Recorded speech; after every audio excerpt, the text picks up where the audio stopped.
Та бүхэнд энэ өдрийн мэнд хүргье. Тос дотроосоо өддөг гэдгчлэн ардын намаас нэр дэвшиж сонгогдсон улсын хурлын гишүүд дотроо зөрчилдөн талцсан тэмцэлзэж бие биенийхээ хулгаал өөр хамаг бузар булааг дэлгэж төмний шившиг болж байна.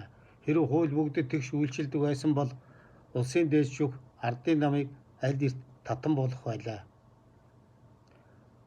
Ардын нам засгийн эрх барихтаа том төсөл хөтөлбөр ярьж хоосон амлах, ялгшээлэхгүй бэлгэсэл төгөх ба ая тал засах, уран гой үг ярьж ухаантны дүр хэсэх болон иргэдийнхээ сэтгэлийн өмүүлэн улс төрийн тоглолт хийх зэрэг арчаагүй арга хэрэгэлдэг өгөөд үүндээ маш сэтгэл хангалуун байдаг.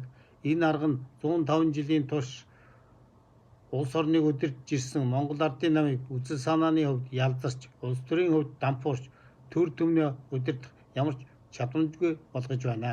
Монголчууд оюун санааны хувьд мөнх хөх тэнгэрийн хүчинд итгэж байх үедээ мандаж, шашин дэлгэрс үед манжийн даралд орж, ардын хувьсгалын дараа намыг шүтэж, эрх чөлөөгөө хязгаарлуулж, ардчлалын үед бид эрх чөлөөтэй болж олон намын тогтолцоонд шилжсэн ч улс төрчдийн Америкийн үн шүтгэн онолыг шүтэж эрх мэдэлтэй болсноор бусдыг эдэм шиг ашиглах эрхтэй болно хэмээн эндүрч эрх мэдлийн төлөө удаан тэмцдэг болжээ.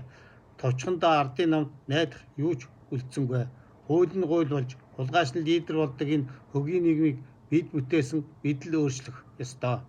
Амар амгалан ардын хүчээр тогтоомоо гэсэн Чингис хааны зарлиг дор нэгдэцгээе.